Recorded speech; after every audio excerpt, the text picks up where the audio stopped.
Shalom, selamat datang di YT Artikel 2. Assalamualaikum warahmatullahi wabarakatuh. Hai sahabat Rahman, apa kabar kalian semuanya? Semoga kalian baik-baik saja. Untuk teman pekerja yang jauh, perantau dalam negeri atau di luar negeri, yang jauh dari keluarganya seperti admin, semoga kalian semuanya dilindungi dan diselamatkan dalam pekerjaan masing-masing. Dan untuk sahabatku yang bersama keluarganya, semoga kalian sehat selalu dalam lindungannya. Amin. Episode 113, Kisah seorang cleaning service yang ternyata anak orang kaya. Rahman berkata kepada komandan polisi, tentang niatnya ingin membantu mereka. Di samping ada dua orang petugas polisi juga menoleh melihat Rahman, melihat tamu yang tidak diundang ini, apakah dia benar-benar tidak takut mati, atau hanya berbicara untuk main-main. Rahman menatap para petugas polisi itu, tersenyum dan berkata, Jenderal Umar, bukannya aku tidak menghormatimu, tapi sejujurnya, sekelompok orangmu, berbaris pun bukanlah lawanku. Bukannya dia sok hebat, jika semuanya dalam keadaan tidak bersenjata, dia masih mempunyai kepercayaan diri terhadap kemampuannya. Lagi pula dia telah mempelajari ilmu bela diri, ilmu perawatan kesehatan selama belasan tahun dengan Paman William, bahkan seorang pria duniawi seperti Paman William sangat mengagumi bakatnya, belasan tahun dengan latihan yang melelahkan, dan tidak sia-sia. Bahkan Rahman yakin bahwa dia bisa melawan 7 atau 8 orang pasukan khusus. Jenderal Umar tersenyum getir, dia juga tidak tahu apakah Rahman sedang membual, seketika dia tidak tahu harus bagaimana. Tapi kata-kata Rahman langsung membuat beberapa petugas polisi di samping menjadi marah. Saudara siapapun kamu, setelah masalah hari ini selesai, mari kita berlatih. Kata seorang petugas polisi pria yang juga mempunyai kepercayaan diri dengan kemampuannya memandang Rahman dengan tatapan jijik. Kalau berlatih saja aku rasa tidak perlu, dulu aku belajar bela diri, hanyalah sebatas hobi saja, bukan untuk memperebutkan kemenangan. Kata Rahman sambil tersenyum, dan menolak provokasi dari polisi itu. Dulu dia memilih berlatih bela diri dengan Paman William, yang terpenting adalah minatnya, dan kedua adalah pengaruh ayahnya. Meskipun dia tidak pernah melihat ayahnya turun tangan, tapi menurut Paman William, kekuatan ayahnya tidak kalah dari Paman William. Ini salah satu alasannya mengapa dia ingin belajar dengan Paman William sejak kecil. Seorang petugas polisi wanita melihat Rahman dengan tatapan jijik, dan mengalihkan pandangannya dari pintu bank, ternyata Rahman di matanya, telah di-cap sebagai orang yang membual. Petugas polisi pria itu tertawa, dan juga tidak berkata apa-apa lagi. Mungkin karena Rahman kenal dengan Jenderal Umar, dia hanya menggelengkan kepalanya, dan memalingkan kepalanya. Jenderal Umar, kamu ingin para sandera keluar dengan selamat, aku sarankan kamu jangan ragu lagi, selain itu, aku orang seperti apa, jika aku tidak mempunyai kemampuan seperti itu, apakah aku akan menggunakan nyawaku untuk bercanda? Kata Rahman dengan serius. Jenderal Umar masih sedikit ragu-ragu, dan merasa apa yang dikatakan Rahman ada benarnya juga. Ini bukan lelucon, jika Rahman tidak memiliki kemampuan itu, dia tidak mungkin menggunakan nyawanya untuk bercanda. Harus dikatakan, bahwa tidak ada orang yang akan menggunakan nyawanya untuk bercanda. Apakah kamu yakin bisa menyelamatkan seluruh sandera? Tanya Jenderal Umar. Tidak yakin 100%, tapi setidaknya sedikit lebih mungkin dibandingkan dengan orangmu, Rahman tersenyum. Kata-katanya ini telah menyinggung para petugas polisi lainnya. Ketika polisi satu persatu mulai menatapnya, di matanya ada tatapan meremehkan, dan menghina. Jika bukan mereka berpikir bahwa orang ini kenal dengan Jenderal Umar, mereka sejak awal pasti sudah mengamuk. Namun petugas polisi wanita itu tidak bisa menahan diri dan berkata, seseorang yang bahkan tidak bisa menerima tantangan dari Hengki, buat apa berbicara banyak omong kosong di sini. Dan saat Luna tiba di rumah, ia langsung menyiapkan makanan untuk Agnes. Ia mengambil piring, dan tiba-tiba piring yang ia pegang jatuh dan pecah. Ia bertanya-tanya, ya Allah, apa yang terjadi padaku, kenapa piring ini jatuh? Dan saat itu Luna panik, tapi ia langsung mengambil piring lain. Apakah ini ada kaitannya dengan Rahman atau ibu dan bapaknya? Dan pada saat ini di kejadian, Jenderal Umar berkata, jangan ada konflik lain di sini. Sudahlah. Buat apa peduliin dia, sekarang yang terpenting harus memikirkan cara untuk mengeluarkan para sandera. Petugas polisi yang sebelumnya menantang Rahman berkata sambil menggelengkan kepalanya.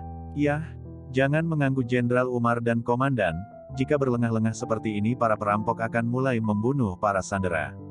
Petugas polisi wanita itu mengangguk, mengingatkan Jenderal Umar untuk segera mendapatkan ide, waktu sudah hampir habis. Jenderal Umar melihat waktu sejenak, masih ada waktu 7 menit, jika mereka masih tidak memenuhi syarat para perampok akan mulai membunuh para sandera.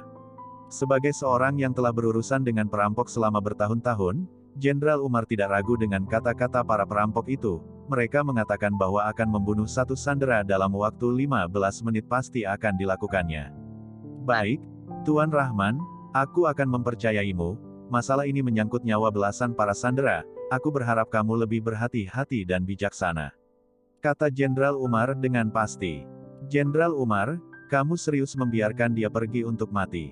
Komandan Anis dan beberapa petugas polisi di sampingnya memandang Jenderal Umar dengan tatapan tidak percaya, sedikit tidak percaya bahwa Jenderal Umar bisa membuat keputusan yang gila ini. Jenderal Umar mengangkat alisnya, dan tiba-tiba berkata kepada petugas wanita itu, "Ricis, kamu dan dia pergilah bersamanya." Di dalam hatinya masih tidak terlalu percaya dengan Rahman. Ricis adalah salah satu petugas polisi yang paling kuat di bironya, jadi dia mempercayai Ricis. Pada saat krisis seperti ini, Ricis juga bisa melindungi Rahman. Petugas polisi wanita Ricis tahu apa maksud Jenderal Umar Lubis, mungkin dia ingin menyuruhnya melindungi Rahman pada saat krisis. Dia melihat Rahman dengan jijik, dan mengangguk kemudian berjalan ke depan Jenderal Umar. "Jenderal Umar, aku juga pergi," kata Hengki sambil maju ke depan. "Tidak bisa, 2 orang sudah batasnya, jika terlalu banyak orang pergi, pihak lain akan curiga."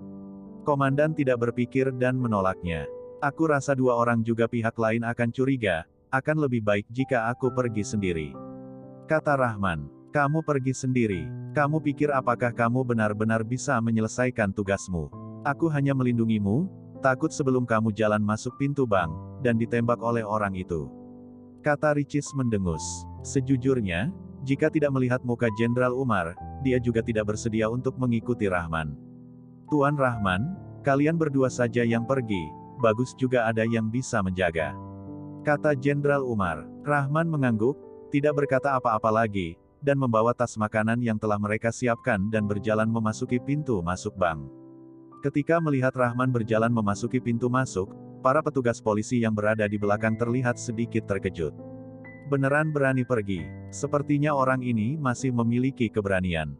Apakah dia berpikir bahwa sendiri mempunyai keberanian saja sudah cukup? Semua orang menggelengkan kepala, dan merasa tidak puas dengan keputusan Jenderal Umar. Jika ini membuat para perampok marah, maka misi penyelamatan para sandera hari ini akan benar-benar gagal. Ricis juga meletakkan senjatanya, dan mengikutinya berjalan masuk. Melihat langkah kaki Rahman sangat stabil, sama sekali tidak seperti akan bernegosiasi dengan para perampok, melainkan seperti benar-benar sedang mengantarkan makanan saja. Di dalam hati Ricis masih sedikit terkejut. Secara normal, menghadapi masalah seperti ini, bahkan mereka sebagai petugas polisi juga harus berhati-hati, dan di dalam hatinya masih ada sedikit rasa kurang percaya diri. Lagi pula siapapun juga tidak tahu para perampok itu akan menembak secara tiba-tiba atau tidak, tetapi penampilan Rahman yang tenang dan santai, membuatnya di dalam hati mengagumi keberanian Rahman. Mungkin ini yang dinamakan sebagai pria berhati besar. Ricis berpikir di dalam hati, keduanya telah sampai di depan pintu bank. "Beberapa saudara laki-laki, aku membawakan makanan untuk kalian, kalian ingin keluar mengambilnya sendiri, atau kami yang mengantarkannya masuk?" Sesampai di depan pintu masuk, Rahman berhenti sejenak, dan berteriak. Setelah beberapa detik kemudian, di dalam terdengar suara yang berat, "Bawa masuk." Jelas mereka tidak bodoh, pada saat ini mereka tidak mungkin mengeksposkan diri mereka di hadapan petugas polisi yang bersenjata. Pintu bank terbuka, Rahman maju terlebih dahulu, mendorong pintu kaca itu dan masuk.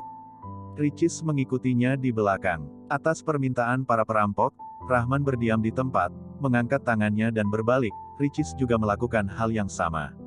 Ketika para perampok mengkonfirmasi bahwa tidak ada senjata di badan mereka, dan Rahman memperhatikan situasi di dalam bank. Sekelompok orang pria dan wanita berkumpul di sebuah sudut di aula, ada 2 perampok yang memperhatikan mereka, di satu tangan mereka memegang sebuah pistol, dan di tangan lainnya memegang senapan. Rahman tidak yakin apakah itu bosnya atau bukan. Dan 2 orang lainnya, sedikit gugup melihat Rahman. Meskipun di tangan mereka terdapat senjata yang sama, moncong pistolnya mengarahkan ke arah Rahman dan Ricis. Tetapi Rahman masih bisa melihat dengan jelas bahwa ada sedikit ketegangan di mata mereka. Bersambung.